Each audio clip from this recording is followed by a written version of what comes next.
এই দেখো, একটু একটু মাস্টারমশাইকে ডাকলেই তোমাকে বেড়াতে নিয়ে যাবে? কখনো নিয়ে যাবে না। একটু একটু মাস্টারমশাই বলবে না আজকে মিনি বাড়ির সবার সঙ্গে যাবে।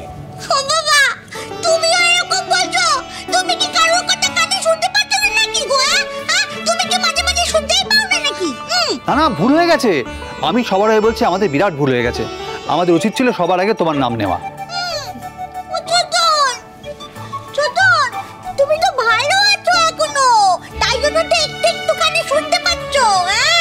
আমার বাবা তো একেবারে পচা হয়ে গেছে, মায়ের পাল্লায় পড়ে, বুঝতে পেরেছো তো? মিনি, তোমার তো মুখ আজকাল খুব চলছে দেখছি। হ্যাঁ, একটু বেশি চলছে মনে হচ্ছে।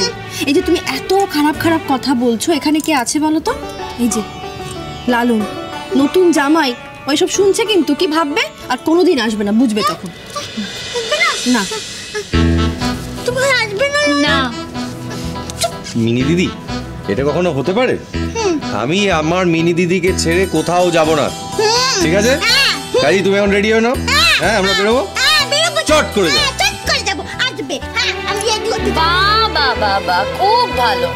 আজকাল তো দেখছি একজনের আমাকে লাগছেই না, সে নিজে নিজেই সাজগোজ করে নিতে পারে। আমার লাগবে না তো? লাগবে না তোকে, বুঝতে পেরেছি? আমি একা একা রেডি হব। না মিনি, একদম না। একা একা রেডি হওয়ার কথা একদম ভাববে না, ঠিক আছে? বেশি কথা বলে একেবারে, বেশি বেশি। এদিকে শোন শোন ফুলটুরি, কি? তুই বিয়েতে অনেক সাজের জিনিস পেয়েছিস না? দেখেছো, ভালো কথা আমি মনে করিয়েছো। আর আমি তোমার জন্য একটা জিনিস এনেছি তো, তোমাকে যে দেবো ভুলেই গেছি। দাঁড়াও, দিচ্ছে এক্ষুনি। আমি সাজেরই জিনিস দেবো। আরে বিয়েতে তো অনেকগুলো সাজের জিনিস পেয়েছি, কিন্তু অত সব তো আমার লাগবে না, তাই তোমার জন্য এনেছি। দাঁড়াও, দিচ্ছি।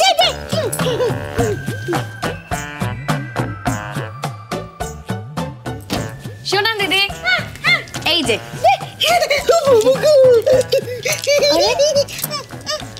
খবরদার না, বিয়েতে পেয়েছো ওগুলো, তুমি কেন ওসব দেবে? বড় মামু, তুমি সব ব্যাপারে কথা বলো না তো। আমরা দুই বোন ঠিক বুঝে নেবো, তুমি এর মধ্যে ঢুকো না।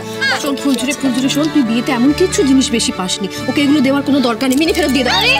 মিনি, আচ্ছা ঠিক আছে বড় বৌদি, ফুলঝুরি ফুরিয়ে গেলে আমি আবার কিনে দেবো ওকে। ফুলঝুরি নিজে হাতে একটা জিনিস দিচ্ছে ওকে, তুমি প্লিজ না বলো না। আর বাবা তাই বলে ফুলঝুরির সব নতুন জিনিস, কতটুকু জিনিস পেয়েছে ও বলো তো? মিনি সব নিয়ে নেবে। হ্যাঁ, মিনি সব নিয়ে নেবে। বেশি কথা বলে একেবারে। ও তো এখান থেকেও পেয়েছে, শ্বশুরবাড়ি থেকেও পেয়েছে। আসছি ভাই। ওই দিকে তো বাচ্চা। আচ্ছা, তুমি এতক্ষণ দাওনি কেন আমি সেটাই বুঝতে পারছি না। আর আমার মাথা থেকে বেরিয়ে গিয়েছিল, আমি ভুলে গিয়েছিলাম। দিয়ে দিয়েছি তো। এটা কেউ বলে? আরে ঠিক আছে তো। দেখেছো তো লালা, দেখেছো? এটা কেউ বলে বলো? শোনো না, এবার থেকে তুমি আমাকে সবকিছু বলে দেবে, বুঝতে পেরেছো তো? ও তো সব ভুলে যায়। ঠিক আছে। মিনি, কি সব বলছো তুমি ফুলঝুরির নামে? ফুলঝুরি তোমাকে এত কিছু দিল, আর এইসব কথা ওকে বলতে হয় কখনো? হ্যাঁ, বেশ করেছি, বলেছি। বেশি কথা বলবে না একেবারে। বেশি কথা বলে, বেশি তখন থেকে কথা বলছে। আচ্ছা আচ্ছা, শোনো, এদিকে এসো, এদিকে এসো। দাঁড়াও দাঁড়াও, আমি দেখাচ্ছি কি কি এনেছি। হ্যাঁ, দিচ্ছি। ওরকম করে নাকি? দেখো দেখো কি কি এনেছি। এই দেখো, তোমার জন্য নেল পালিশ এনেছি, পাউডার এনেছি, তারপরে এই দেখো কাজল আছে। তুমি যা যা সাজতে পছন্দ করো সব সাজের জিনিস আছে। এবার চলো তো আমার সাথে, চলো। লক্ষ্মী মেয়ে হয়ে চলো, আমি তোমায় সাজিয়ে দেবো। আমি যাবো না তোর সাথে লাগতে, বুঝতে পেরেছিস তো? তুই তো কম কম করে আমাকে সাজিয়ে দিবি। আমি বাপু বেশি বেশি করে সব মাখবো, মেয়েকে সুন্দর হয়ে যাবো। হ্যাঁ, আমি যাই বাপু। না মিনিদি, মিনিদি কোথাও যাবে না। এদিকে এসো, এদিকে এসে কোথাও যাবে না। একদমই বেশি বেশি করে সাজতে গেলে সব বেশি বেশি করে মাখবে, তাহলে কিন্তু খুব বাজে দেখতে লাগবে। চলো, আমি তোমাকে সাজিয়ে দেবো, চলো।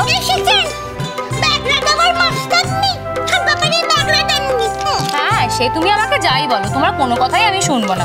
তোমার জামা আমি বের করে রেখে দিয়ে এসেছি, তুমি গিয়ে সেটা পরে নাও। আমি যাচ্ছি তোমার সঙ্গে, গিয়ে তোমাকে সাজিয়ে দেবো, চলো। আচ্ছা আচ্ছা আচ্ছা, ঠিক আছে ঠিক আছে। বলছি, তুমি নিশ্চয়ই আমার কথা শুনবে, কারণ তোমাকে সাজের জিনিসগুলো কে দিয়েছে? তাহলে আমার কথা তো শুনতেই হবে। শোনো, আমরা তো এখন বেড়াতে যাবো, তাই দেরি করো না, তাড়াতাড়ি গিয়ে জামা কাপড়টা পরে নাও। আর বৌমনির কাছে একটু সাজগোজটা করেই নাও, বুঝলে? কারণ আমরা তো যাবো, গিয়ে আইসক্রিম খাবো, মজা করবো।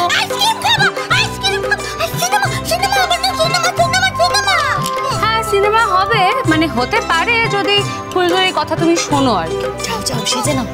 আমি তো তোর সাথেই সাজবো রে, তোর কাছেই সাজবো। আমার সাজিয়ে দিবি?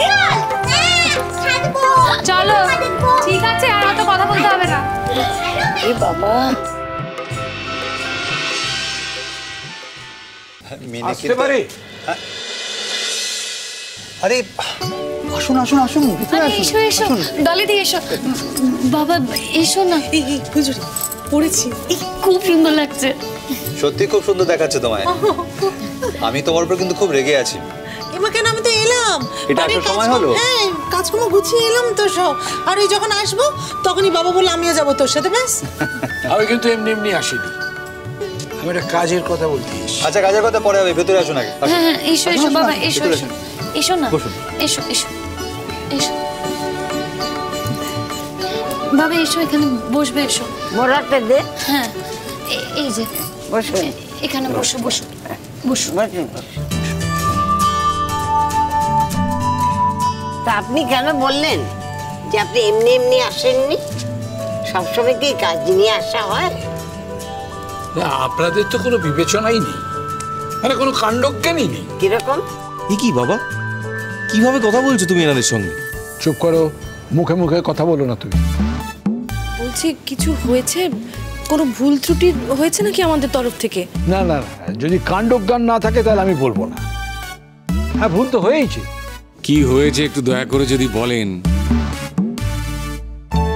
না না আপনার যদি কিছু মনে হয়ে থাকে আপনি বলুন, মানে আপনি পরিষ্কার করে বলুন। ফুলঝুরি যদি কোনো ভুল করে থাকে সেটা আমরা ওকে বলবো সংশোধন করে নিতে। আর যদি মানে আমাদের দিক থেকে কোনো ভুল হয়ে থাকে তাহলে আমরাও সেটা শুধরে নেব। আচ্ছা আপনি তো পুরনো দিনের মানুষ, এসব নিয়ম কানুন আপনার জানা নেই? কি নিয়ম? এই যে আমার বৌমা অষ্টমঙ্গলা করতে এসছে, তাকে যে আজকেই আবার ফিরিয়ে দিতে হবে এই নিয়মটা জানা নেই? মানে অষ্টমঙ্গলা এলে সেই রাত্রি ফেরত যেতে হবে? এটা আমার বাবার জন্মেও এই নিয়ম শুনিনি। কি বাবা? বাবার জন্মেও এই নিয়ম জানি না, শুনিনি। মাথা ঠান্ডা করে ভাবুন, আপনার ভুল হচ্ছে। আমরা তো জানি যে মেয়ে বাড়িতে এলে 3 রাত্রি থাকতে হবে, তারপরের দিন সে যাবে, বুঝলেন? আমার ভুল হচ্ছে, হ্যাঁ। আমি নিয়ম কানুন ভুলে গেছি। আমার পরিবারের কল্যাণ অকল্যাণ বলে কিছু নেই। নিশ্চয়ই আছে, সব পরিবারেরই আছে। কি হয়েছে একটু দয়া করে যদি বলেন। না না, আমি এটাই বলতে চাইছি যে আমার বৌমাকে এখানে রাখা চলবে না, আমার বৌমাকে ফেরত দিয়ে দিতে হবে। না মানে ওরা তো মানে ও কালকেই চলে যাবে আপনার বাড়িতে। আবার আজকে ওরা একটু ভেবেছে একসঙ্গে আনন্দ করে বেড়াতে যাবে, একটা দিন থাক না আমাদের বাড়িতে। বলছি ও ডলিদি তুমিও চলো না গো আমাদের সাথে। আরে রাত্রিটুকু তো, কাল সকাল সকাল ফিরে যাব। আর ওই দেখো না, মা কতবার করে বারণ করলো, বাবা তো কারোর কথাই শোনে না। আর আমার সঙ্গে বললো আসবে, আমি ভাবলাম এমনি বোধহয় আসবে, এখানে এসে এইসব কথা বলবে, কি করে বুঝবো বলো তো? ও বাবা, কি গো তুমি, তার মানে মা তোমাকে যেগুলো করতে বারণ করলো তুমি কিছু শুনলে না তো? কারণ আমি নিয়ম কানুনগুলো মেনে চলি। তোমরা না মানতে পারো, কিন্তু আমার সংসারে কল্যাণ অকল্যাণে সবকিছু দায় দায়িত্ব তো আমার। একটা রাত থেকে গেলে কি হবে বাবা? আচ্ছা ঠিক আছে, তোমার যদি সেরকমই মনে হয় তাহলে আমি চলে যাচ্ছি, আজকে রাত্রিবেলা বাড়ি চলে যাচ্ছি। তুমি কখন যাবে না যাবে তাতে আমার কিচ্ছু যায় আসে না, কিন্তু আমার বৌমাকে আজকেই যেতে হবে। বলছি বাবা, একটা তো রাত থেকে যাই না গো, এরপরে তো আর থাকা হবে না এই বাড়িতে এসে, বলো? আর সোনা দিদিও খুব বায়না করছে, থাকি না। হ্যাঁ, ফুলঝুরি থাকবে, বুঝতে পেরেছো তো? ফুলঝুরি থাকবে। ফুলঝুরিকে আমি আজকে যেতেই দেবো না। বলছি একটা রাতও থাকতে দেবেন না? মানে এটা কি অষ্টমঙ্গলার নিয়ম? এটা তো অন্য কোথাওই হয় না। তুমি সব জানো না? হ্যাঁ, কোথায় কি হয় না হয়, আমাদের বংশের এটাই নিয়ম। বাবা তুমি একটা রাত্রিও ফুলঝুরিকে থাকতে দেবে না, এটা কিন্তু ভালো না বাবা। কেন করছো তুমি এরকম? ঠিক আছে, আপনাদের যখন নিয়ম নেই তখন আর কি করা যাবে? আমরা যে এত আশা করে রইলাম। এই শোনো,